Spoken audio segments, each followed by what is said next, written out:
New year వేడుకలపై నగర పోలీసులు ఆంక్షలు విధించారు.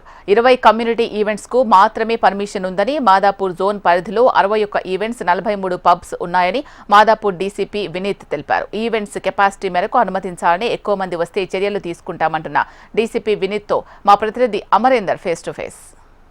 న్యూ ఇయర్ వేడుకలకు హైదరాబాద్ మహానగరం సిద్ధమవుతున్న వేళ ఇప్పటికే పోలీసులు కఠిన చర్యలు తీసుకుంటామని ఇప్పటికే ఆంక్షలు కూడా విధించిన పరిస్థితులు అయితే ఉన్నాయి. ముఖ్యంగా చూసుకుంటే ట్రై సిటీ కమిషనరేట్లో పలు ఆంక్షలు కూడా విధించారు. అయితే సైబరాబాద్ కమిషనరేట్ పరిధిలో మాదాపూర్ డివిజన్కి సంబంధించిన జోన్ పరిధిలో ముఖ్యంగా ఎక్కువగా పబ్స్ ఈవెంట్స్ అనేవి జరుగుతూ ఉన్నాయి. అసలు ఎలాంటి ఈవెంట్స్ జరుగుతున్నాయి, ఎన్ని పబ్స్ ఉన్నాయి, ఈవెంట్స్కి ఎన్ని పర్మిషన్లు ఉన్నాయి అనేది తెలుసుకునే ప్రయత్నం చేద్దాం. ప్రస్తుతం మాదాపూర్ డీసీపీ వినీత్ గారు ఉన్నారు. సార్, అసలు ఎటువంటి జాగ్రత్తలు చర్యలు తీసుకుంటున్నారు, ముఖ్యంగా ఆంక్షలు ఎటువంటి ఉన్నాయి? మన ఏరియాలో మోర్ దెన్ 63 ఈవెంట్స్ జరుగుతున్నాయి. ఇక్కడ అన్ని కాంగ్రిగేషన్ దాదాపు ఒక 2 to 3 lakhs పీపుల్ కాంగ్రిగేషన్ జరుగుతుంది.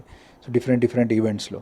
సో ఇట్లున్నప్పుడు ట్రాఫిక్ ఎక్కువ ఉంటుంది, అలాగే విమెన్ సేఫ్టీ ఇంపార్టెంట్ ఉంటుంది, మైనర్ డ్రింకింగ్ ఆస్పెక్ట్ కూడా చూసుకోవాలా. డ్రగ్ ఎక్కడ కూడా ఇలాంటి సందర్భంలో ఈ డ్రగ్ వాడే ఒక జంక్షన్ లాగా ఒక ఆపర్చునిటీ లాగా చూస్తుంటారు. అది కూడా మనం కేర్ తీసుకుని ఇగా తీసుకోవాలా. అలాగే వాళ్ళు safe travel after drunk and drive లేకుండా వాళ్ళు వచ్చిన వాళ్ళు సేఫ్గా వాపస్ వాళ్ళ ఇంటికి వెళ్ళాలా. సో ఈ ఆస్పెక్ట్స్లో, అలాగే టైం అండ్ సౌండ్ పొల్యూషన్, ఈ ఆస్పెక్ట్ టైం ఎక్కువ వైలేషన్ చేయకుండా with in that stipulated time, అలాగే ఈ సౌండ్ ఏమేమి ఉన్నాయో without disturbing surrounding people. So ఈ అన్ని అంశాలపై దృష్టి పెట్టుకొని ప్రతి ఒక్కరికి ఈ ఈవెంట్ ఆర్గనైజర్స్కి ఆల్రెడీ మనం ఒక ఇన్స్ట్రక్షన్స్ ఇవ్వడం జరిగింది. సిపి సార్ కూడా ఒక ఇన్స్ట్రక్షన్స్ ఇచ్చారు, దాన్ని కూడా పాస్ ఆన్ చేయడం జరిగింది. సో ఈ ఆస్పెక్ట్లో మనం ఆ రోజు ఎన్ఫోర్స్ చేస్తాం. ముఖ్యంగా ఇప్పటివరకు అంటే మీ పరిధిలో ఎన్ని ఈవెంట్స్ ఉన్నాయి, ఎన్ని పబ్స్ ఉన్నాయి, వాటి అన్నిటికీ పర్మిట్లకు సంబంధించి మీరు పరిశీలించారా? 43 ఈవెంట్స్ పర్మిటెడ్ ఈవెంట్స్. ఇక దెర్ ఇస్ నో, అంటే ఎటువంటి పర్మిషన్ లేకుండా ఈవెంట్స్ జరగనియం. ఏదైనా ఈవెంట్స్ జరగాలంటే అవి పర్మిషన్ తీసుకునే జరగాలని ముందే చెప్పాము. ఈ ప్రతి ఒక్క ఈవెంట్ మేనేజర్స్తో మీటింగ్ చేయడం జరిగింది, ఎస్హెచ్ఓ లెవెల్, ఏసీపీ లెవెల్. తర్వాత నేను కూడా ప్రతి ఒక్కరిని, ఇంక్లూడింగ్ 5 star హోటల్స్ ఉండొచ్చు, లేకపోతే బయట చేసే ఒక జస్ట్ సింగిల్ ఈవెంట్ మేనేజర్స్ ఉండొచ్చు. సో చిన్న ఒక 100-200 కాంగ్రిగేషన్ నుంచి 8,000 వరకు ఆ రోజు ఉన్నాయి. వీళ్ళందరినీ కూడా పిలిపించి వాళ్ళు ప్లాన్ చూసి అండ్ వాళ్ళ plan of filling the crowd and also dispersal ఎట్లుంది ఇవన్నీ పరిశీలిస్తూ, వాళ్ళు పార్కింగ్ పరిశీలిస్తూ, అలాగే రిటర్న్ జర్నీ ఎట్లా, ఆల్కహాల్ ఎవరికి సర్వ్ చేస్తున్నారు, వాళ్ళకి ఐడి ఎట్లా చెక్స్తే, ప్రతి ఒక్క అంశంపై డిస్కస్ చేస్తూ వాళ్ళకి ఇన్స్ట్రక్షన్స్ ఇవ్వడం జరిగింది. ఆ రోజు అది ఇంప్లిమెంట్ అవుతుంది.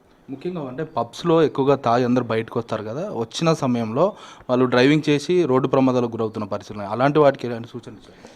సో ప్రతి సిటిజన్కి రిక్వెస్ట్ ఏదంటే, ఆ రోజు it should be enjoyment, it should not lead in to tragedy. కాబట్టి మీ ఎంజాయ్మెంట్ ఇంకొకరికి ట్రాజడీ ఉండకూడదు, అలాగే మీ మీద కూడా ఎటువంటి ప్రమాదం ఉండకూడదు. కాబట్టి రెస్పాన్సిబుల్గా తాగిన వాళ్ళు కార్ పూలింగ్ చేసుకొని, ట్యాక్సీ చేసుకొని వాళ్ళ ఇంటికి వెళ్ళాలా. సో డ్రంక్ అండ్ డ్రైవింగ్ టోటల్గా దే షుడ్ అవాయిడ్. ఈ రిక్వెస్ట్ మేము అందరికీ పెడుతున్నాం. అలాగే ఎక్కువ తాగకుండా విత్ ఇన్ ద లిమిట్స్ తాగి సేఫ్గా వాళ్ళు ఇంట్లో తిరుగుని, then it will be a very enjoyable week year end for them and new beginning for them. లేకపోతే ఏదైనా ప్రమాదాలు జరిగితే వాళ్ళ హెల్త్ పోతుంది, లైఫ్ పోతుంది. లేదు వీళ్ళ నుంచి ఇంకెవరికి అయితే we will take action on them. So new year will not be happy for them. Sir, ఫైనల్గా పబ్లో కావచ్చు, ఈవెంట్స్లలో ఎలాంటి రూల్స్ ఉన్నాయి? మైనర్లకు కూడా గతంలో మద్యం తాగినటువంటి వీడియోలు కూడా వైరల్ అయిన నేపథ్యంలో ప్రస్తుతం ఎలాంటి సూచనలు ఇస్తారు ఫైనల్గా? సో ఫైనల్గా వాళ్ళకి చెప్పడం జరిగింది, 0 tolerance for drugs and alcohol is restricted. ఎవరికి?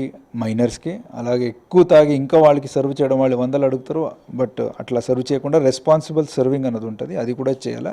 అట్లా ఎవరైనా వాళ్ళకి కనపడితే వాళ్ళ వెహికల్ ఏముందో అది ఐడెంటిఫై చేసి దాన్ని పోలీస్కి అప్పచెప్పి ఆ పర్సన్స్ని ట్యాక్సీ సపరేట్ వాళ్ళు ట్యాక్సీ సర్వీస్ పెట్టుకొని వాళ్ళని ఇంటికి పంపాలా అని వాళ్ళకి నిర్దేశనం ఇవ్వడం జరిగింది.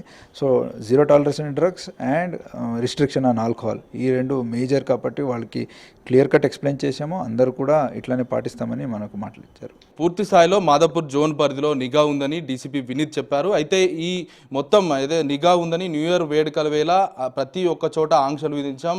ఇటు ర్యాష్ డ్రైవింగే కాదు, రోడ్ల మీదకి వస్తున్న ప్రతి వారి మీద నిఘా ఉంచాం. ఎక్కడికక్కడ తనిఖీలు కొనసాగుతాయి. ముఖ్యంగా పబ్స్, ఈవెంట్స్లలో పూర్తి స్థాయిలో తనిఖీలు చేస్తామంటూ కూడా డీసీపీ వినీత్ చెప్తున్నారు. కెమెరా పర్సన్ రవితో అమరేందర్ రెడ్డి, HM TV, మాదాపూర్ నుండి.